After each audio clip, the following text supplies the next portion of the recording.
basically I was talking about the cycle that we go through, the process, the growth cycle that we go through. One second now, we'll get this fella talking as well. Just in case, because if the audio doesn't come out great on the other side, then it's nice to have a little back up. Close. Rock and roll time. Okay, so what we're talking about is the cycle of growth that we're continuously passing through. Once we become sentient, once we become conscious of where we are and where we want to go. So you, right now, if you can imagine yourself on a stepping stone, and the next stepping stone is just within reach. Since we started this program, you have started to take steps out. You are now halfway across the river. And for some people, that's getting slightly scary. So the self-sabotage routine will actually knock you into the water if you're not careful. Now you get distracted, you look at something or a noise or something will actually distract you and attempt to take you back into going back to where you were, because no matter how miserable your life was, it was familiar. Yeah. And because it was familiar, that's your comfort zone. With each step that you've taken through the visualizations, through the work that we're doing, you are moving out step by step. Now, what I'm talking about is there's a cycle. So before you take the next step, you have to set a goal. My goal is to reach that mini step. I know where I'm going, Pier 46 out there in New York, and every stepping stone is one to there. Right? But first of all, I have to cross the River Shannon before I can get to there. Does that make sense? Yeah. So now you go into that cycle and you set a goal to get there.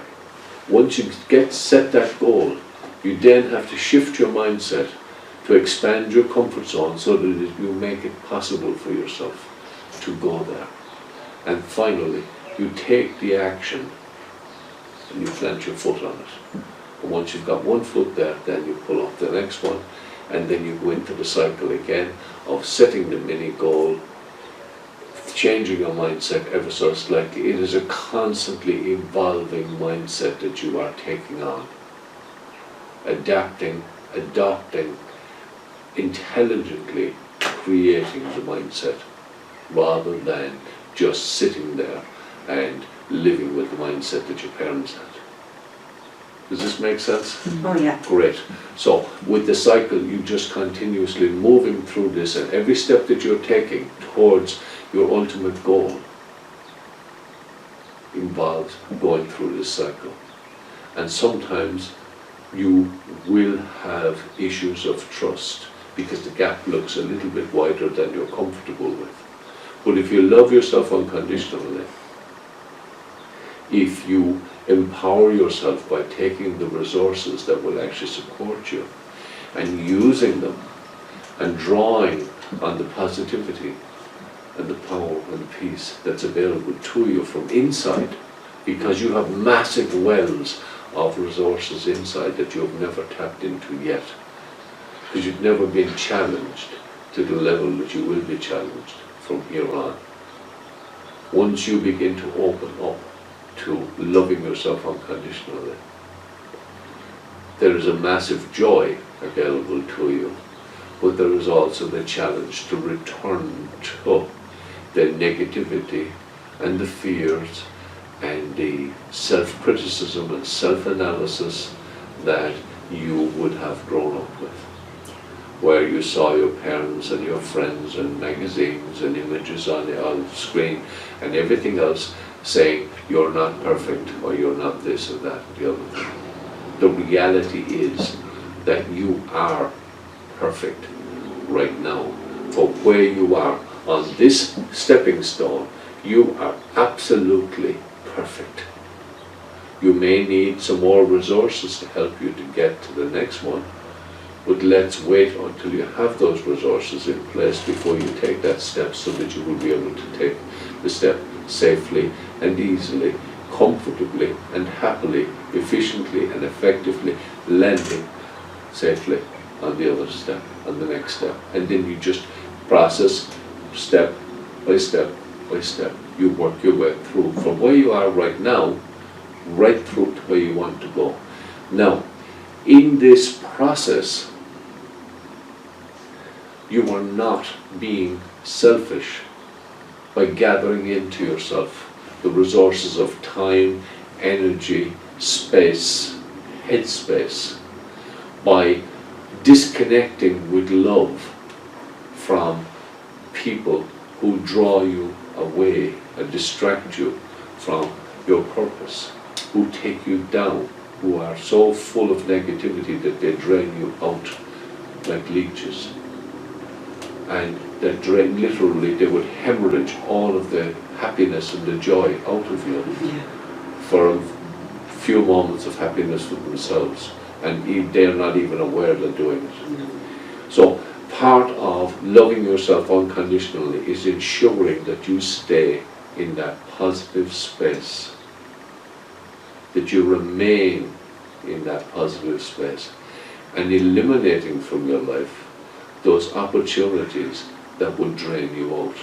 If you're standing out there in the middle of the river and you become distracted, you will fall in. You will get wet. It will hurt like hell. And it's a bit like being in a relationship and you place your trust in somebody and they abuse your trust, and then you get badly burned. It's exactly the same with yourself. If you trust yourself and then you lose faith in yourself, you will want to run back to where you felt secure. So it's about holding your resources, holding yourself in the highest possible state of energy.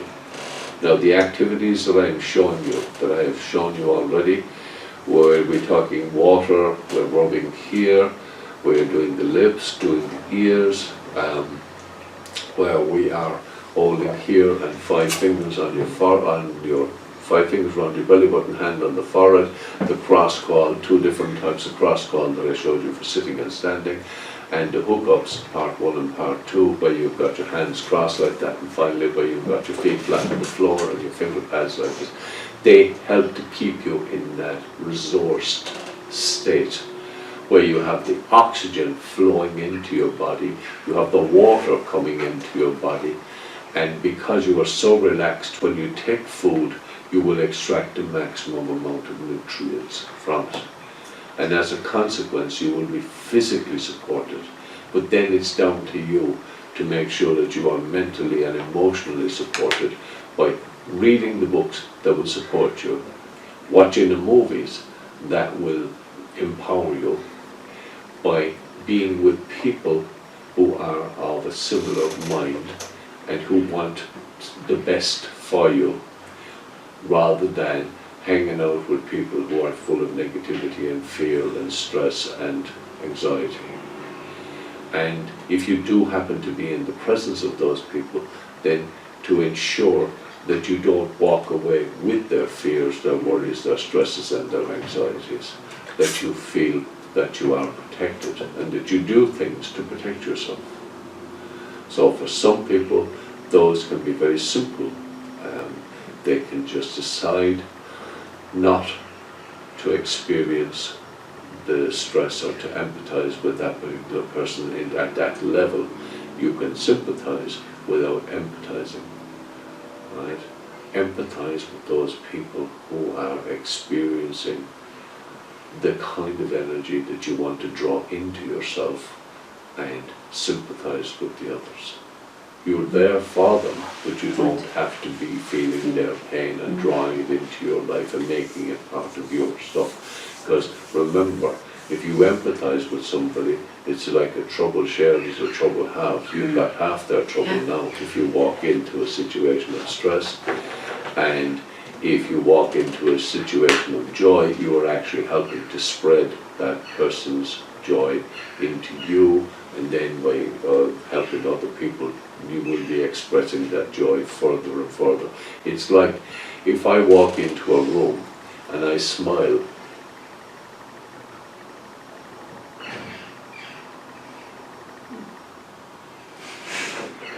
you have no choice but to smile, because it's infectious, the positivity. If I walk in with a scowl or an angry look on my face, I can change your approach to living. I can change your approach to me. I can change the way that you are thinking right now. And I can put you on the defensive, or I can put you on the ability, I can put you into a peaceful, happy, relaxed state where you feel comfortable in yourself, where you feel relaxed, where you feel calm. So is it selfish to do this? And the answer is no. Because your ultimate goal is to love yourself unconditionally. And by learning to love yourself unconditionally, you also learn to love other people unconditionally. You learn to love nature unconditionally. And you begin to learn life and to love life unconditionally. But it all starts with starting to love yourself, respecting yourself, valuing yourself and your time, and not wasting your time on doing things that aren't priorities in your life. So if the garden isn't going to be weeded until next week because you have something to do that is important for yourself, then what's the top priority? Is it getting those weeds picked out so that when Auntie Maureen comes and sees the place that it looks okay, or is it actually doing the thing that will empower you, that will enrich your life, that will benefit you maximum? That's not selfish, that is self-full. And when you are filled up with love for yourself, right up to the very top, and you are overflowing, what people see is the love. What they experience is the love. And what you're giving them is the overflow in your life. You're not draining out your well to support them and to love them unconditionally. You are using the wellspring of unconditional love within you to reach out and to touch other people. But it is that flow that touches them, not when you go in and take out a cup and you give it to somebody, right? If you keep taking out cups out of the well will run dry very quickly, and you will stop loving yourself. And you have given all your time, your resources, your energy, your everything. You're empty. You are just a pure, empty shell. Thousands of times I have met with people who are loving, caring, generous people, and there's nothing left of them but just the shell, because they're hollow out inside. They're like an empty peanut shell inside, because they've given everything to everybody, and they're unable to get anything back that will resource them, because they've allowed their own well to run dry, because they stopped loving themselves. Something somebody said, something somebody did, stopped them from feeling that they could love themselves, that they were worth loving, and that they should be loved and can be loved by themselves unconditionally. As soon as you take that unconditional and you make that part of your goal, unconditionally loving yourself, that becomes the empowerment for you to achieve anything that you want to achieve in life. Because you're no longer doing it for somebody else. You will have that massive surge of reward inside. You will have that sense of fulfillment. What would it be like? Just take a few moments now, close your eyes and relax. And just think about, if you loved yourself unconditionally in the same way as you love other people unconditionally, what would you do for yourself right now? What would you do for yourself today if you loved yourself unconditionally? And I'm not talking about heading out for a massage, right? I'm talking about loving yourself unconditionally, what would you actually do right today that would actually indicate to you that you are loved unconditionally, that you are accepted unconditionally as absolutely perfect right now for the stepping stone that you are on in the middle of the river? So focus on that for a few minutes and just let that be the thought, the question that works through your mind for the next while.